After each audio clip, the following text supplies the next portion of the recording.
ನಮಸ್ಕಾರ ವೀಕ್ಷಕರೇ, ಸುನೀತಾ ಕಿಚನ್ಗೆ ಸ್ವಾಗತ. ಇವತ್ತು ನಾನು ಹಸಿ ಮೆಣಸಿಕಾಯ್ದ ಒಂದು ಪಲ್ಯನೂ ಅನ್ಬೋದು ರೀ, ಇದನ್ನು ಹಸಿ ಚಟ್ನಿನೂ ಅನ್ಬೋದು ಅಂಥದ್ದು ಇವತ್ತು ಮಾಡಾಕತ್ತೀನಿ ನೋಡ್ರಿ. ನಾನು ಇದಂತೂ ಡಿಫ್ರೆಂಟಾಗಿ ಐತ್ರಿ. ಇವತ್ತು ಭಾಳ ಚಲೋ ಆಗ್ತೈತಿ. ಇದು ರೊಟ್ಯಾಗ ಆಯ್ತು, ಅನ್ನದ ಜೊತೆ ಆಯ್ತು, ಸೈಡ ಎಲ್ಲದಕ್ಕೂ ಚಲೋ ಹತ್ತೈತ್ರಿ. ಇದು ಇವತ್ತು ಮೆಣಸಿನ್ಕಾಯಿ ನಾನು ಎಲ್ಲ ತೊಳೆದು ತೊಗೊಂಡಿನಿ ನೋಡ್ರಿ. ಒಂದು ಪಾವು ಕೆ ಜಿ ಅಷ್ಟು ಹಸಿ ಮೆಣಸಿನ್ಕಾಯಿ ರೀ.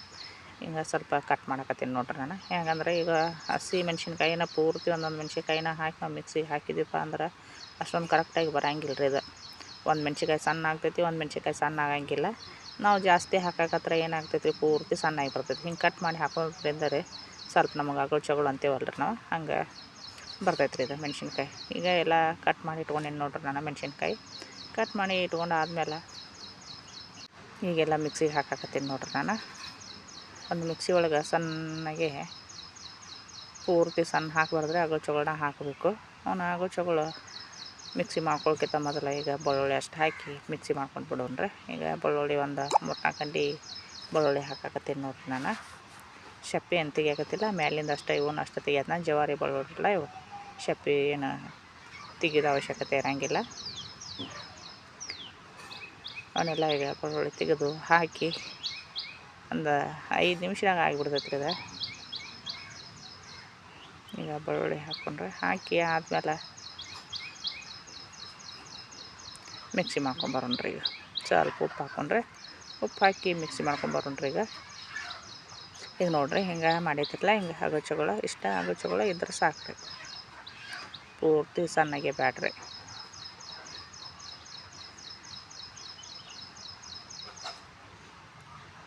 ಈಗ ಇದನ್ನು ಒಗ್ಗರಣೆ ಕೊಡೋಣ ಬರ್ರಿ. ಒಂದು ಕಡಾಂಗಿ ಕಾಸಕ್ಕಿಟ್ಟಿದ್ದೆ ನಾನು. ಸ್ವಲ್ಪ ಎಣ್ಣೆ ಹಾಕತ್ತೀನಿ ನೋಡಿರಿ. ಎಣ್ಣೆನೂ ಸ್ವಲ್ಪ ಜಾಸ್ತಿನೇ ಹಾಕ್ರಿ, ಎಣ್ಣೆಯಾಗನ ಸ್ವಲ್ಪ ಫ್ರೈ ಆಗ್ಬೇಕ್ರಿ ಅದು.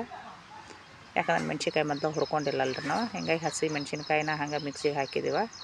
ಈಗ ಸ್ವಲ್ಪ ಎಣ್ಣೆ ಹಾಕಿ ಎಣ್ಣೆ ಕಾದಿಂದ ಸಾಸಿವೆ ಅಲ್ರಿ, ಮಟ್ಟೆ ಜೀರಿಗೆ ಹಾಕಿದಾನ. ಮಟ್ಟೆ ಜೀರಿಗೆ ಸ್ವಲ್ಪ ಕೆರಬೇವು, ಕಡ್ಲೆಬೇಳೆ, ಉದ್ದಿನ ಬೇಳೆ ಅವನ್ನೆಲ್ಲ ಈಗ ಎಣ್ಣೆಗೆ ಫ್ರೈ ಮಾಡೋಣ್ರಿ. ಎಣ್ಣೆಗೆ ಒಂದು ನೀರು ಫ್ರೈ ಆದ ಕೂಡಲೇನ ಈಗ ನಾವು ಈಗೇನು ಮೆಣ್ಸಿನ್ಕಾಯಿ ಮಿಕ್ಸಿಗೆ ಹಾಕಿದ್ರಲ್ಲ, ಆ ಮೆಣ್ಸಿನ್ಕಾಯಿದ್ದು ಮಿಕ್ಸಿಗೆ ಹಾಕಿದ್ದು ಖಾರ ಈಗ ಎಣ್ಣೆಗೆ ಹಾಕತ್ತೀನಿ ನೋಡ್ರಿ. ನಾನು ಎಣ್ಣೆಗೆ ಹಾಕಿ ಎಣ್ಣೆಗೆ ಚೆಂದಾಗೆ ಫ್ರೈ ಮಾಡಬೇಕು. ಇದನ್ನು ಏನು ನೀರಿನ ಅಂಶ ಏನಿರ್ತೈತಲ್ಲ ರೀ, ಅದು ನೀರಿನ ಅಂಶ ಎಲ್ಲ ಹೋಗುವವರೆಗೂ ರೀ ಫ್ರೈ ಮಾಡಬೇಕು. ಒಂದು 2-3 ದಿವಸ ಇಟ್ಕೊಂಡು ತಿಂದರೂ ನಮಗೆ ಏನೂ ಆಗಂಗಿಲ್ಲ ರೀ. ಒಂದು 5-6 ದಿವ್ಸದ ಮಟ್ಟ ಬರ್ತೈತೆ ರೀ ಇದು ಖಾರ.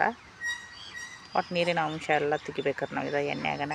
ಅದಕ್ಕೆ ಎಣ್ಣೆ ಸ್ವಲ್ಪ ಜಾಸ್ತಿ ಹಾಕ್ರಿ ಅಂತ ಹೇಳಿದ್ರು ನಾನು. ನಾವು ಹಿಂಗೆ ಎಣ್ಣೆಗೆ ಫ್ರೈ ಮಾಡ್ಕೊತ ಅದೆಲ್ಲ ನೀರಿನ ಅಂಶ ಹೋಗ್ತೈತಿರಲ್ಲ.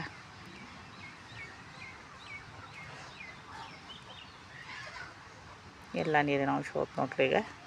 ಈಗ ಸ್ವಲ್ಪ ಅರಿಶಿನ ಹಾಕಾಕತ್ತೀನಿ ರೀ ನಾನು. ಸ್ವಲ್ಪ ಅರಿಶಿನ ಹಾಕಿ ಸ್ವಲ್ಪ ಬೆಲ್ಲ ಹಾಕಾಕತ್ತೀನಿ ನೋಡ್ರಿ. ನಾನು ಸ್ವಲ್ಪ ಖಾರ ಭಾಳ ಅನಿಸ್ತಂದ್ರೆ ಸ್ವಲ್ಪ ಬೆಲ್ಲ ಹಾಕ್ತೀನಿ ರೀ ನಾನು.